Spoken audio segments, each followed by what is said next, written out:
మా పార్టీ నుంచే ఇంచుమించుగా 21 మందిని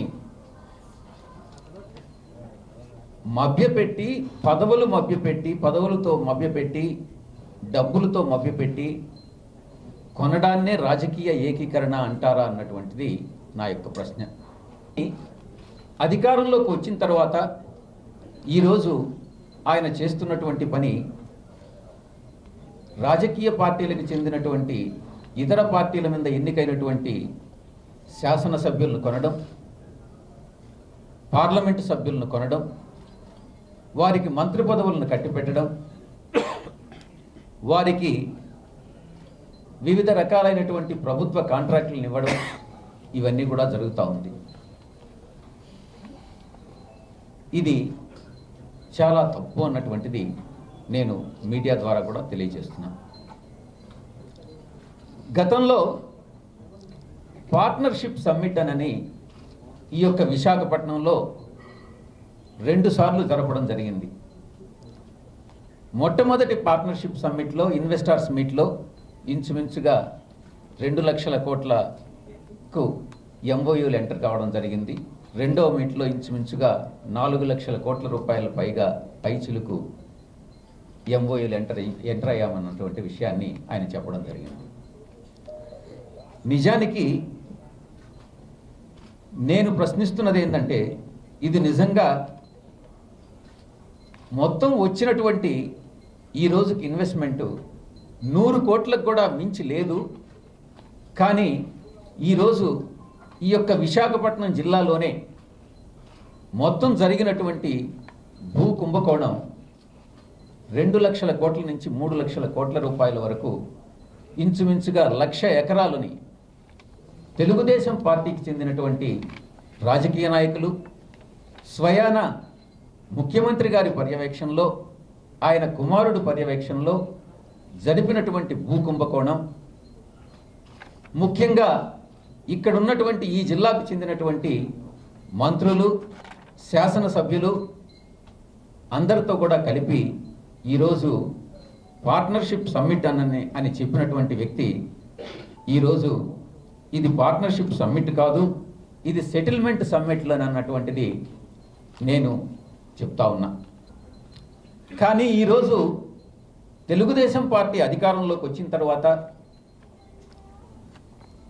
ఇది ఒక పసుపు పచ్చ దొంగల దోపిడీకి గురైనటువంటి నగరంగా మిగిలిపోయింది అన్నటువంటిది తెలుస్తూ ఉంది. ఈ ఆస్తులకు సంబంధించి, ఈ భూ కబ్జాలకు సంబంధించి ఒక్క మాటలో చెప్పాలంటే ఇది ఒక స్టోలన్ సిటీగా, అంటే ఒక దోపిడీదారులకు గురైనటువంటి నగరంగా దీన్ని తెలుగుదేశం అధినాయకత్వం చేయడం జరిగింది అన్నటువంటిది కూడా స్పష్టంగా తెలుస్తూ ఉంది. సిట్ అంటే స్పెషల్ ఇన్వెస్టిగేషన్ టీమ్. కానీ ఈరోజు ఈ సిట్ ఎలా తయారైంది అని అంటే, సిట్ అంటే సిట్, స్టాండ్ అంటే స్టాండ్ అన్నట్టు ప్రభుత్వ ఆదేశాల మేరకు, ప్రభుత్వ పెద్దల మేరకు నిష్పాక్షికంగా విచారణ జరపకుండా ఏదో తూతూ మంత్రంగా విచారణ జరపాలన్నటువంటి ఉద్దేశంతో ఈరోజు సిట్ను నియమించారన్నటువంటి విషయం కూడా మనకు తెలుస్తూ ఉంది.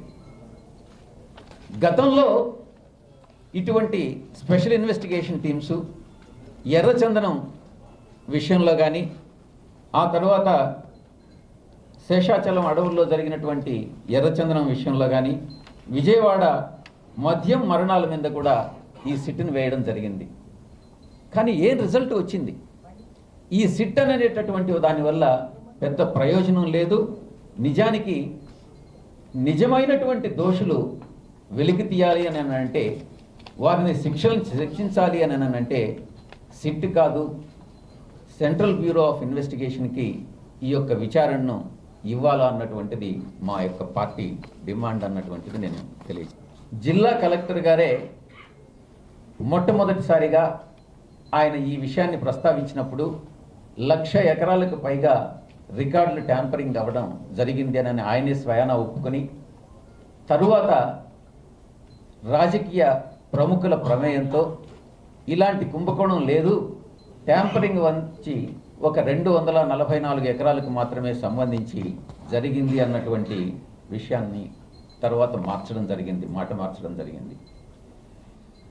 కానీ మా పార్టీ అధికారంలోకి వచ్చిన తర్వాత మా నాయకులు జగన్మోహన్ రెడ్డి గారు, శ్రీ జగన్మోహన్ రెడ్డి గారు తప్పకుండా ఏదైతే ప్రభుత్వ స్కూళ్లను నిర్వీర్యం చేసి విద్యను ప్రైవేటు పరం చేస్తున్నారో వాటిని అన్నిటినీ కూడా తిరిగి స్టేటస్ కో యాంటీ అంటే ప్రభుత్వ స్కూల్స్లో ఆ క్వాలిటీ ఎడ్యుకేషన్ అన్నటువంటిది ఇంప్రూవ్ చేసి ప్రైవేట్ స్కూల్స్తో సమాంతరంగా ప్రభుత్వ స్కూల్స్ను కూడా మేము తీసుకొస్తాము అన్నటువంటి దాన్ని ఈ యొక్క మీడియా ద్వారా నేను ప్రజలకు తెలియజేసుకుంటా ఉన్నా.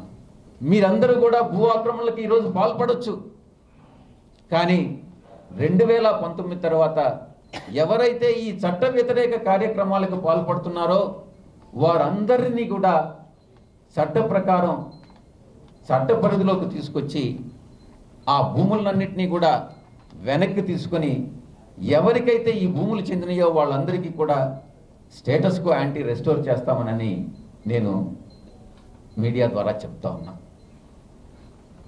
ఈ రకంగా ఈ యొక్క విశాఖపట్నం జిల్లాలోనే గతంలో నేను చెప్పినట్టుగా ఈ 1,00,000 ఎకరాల భూముల్ని ఎవరైతే రాజకీయ నాయకులు, నేను పేరున చెప్తా ఉన్నా, దీంట్లో ఇన్వాల్వ్ అయినటువంటి వాళ్ళు స్వయాన ముఖ్యమంత్రి ఇన్వాల్వ్మెంటే ఉంది, ముఖ్యమంత్రి కుమారుడు లోకేష్ ఇన్వాల్వ్మెంట్ ఉంది, గంటా శ్రీనివాసరావు గారి ఇన్వాల్వ్మెంట్ ఉంది, శ్రీనివాసరావు గారి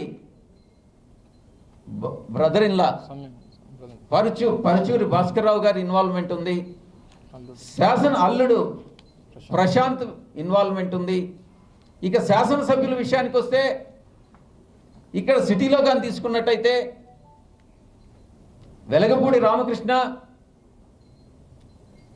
అనకాపల్లి ఎమ్మెల్యే పీలా గోవింద్, యలమంచి పెందుర్తి ఎమ్మెల్యే బండారు సత్యనారాయణ గారు, ఆయన కుమారుడు, యలమంచిలి శాసనసభ్యులు పంచకర్ల రమేష్ బాబు, పాయకరావుపేట శాసనసభ్యురాలు అనిత, వీళ్ళందరి ఇన్వాల్వ్మెంట్ కూడా ఉంది.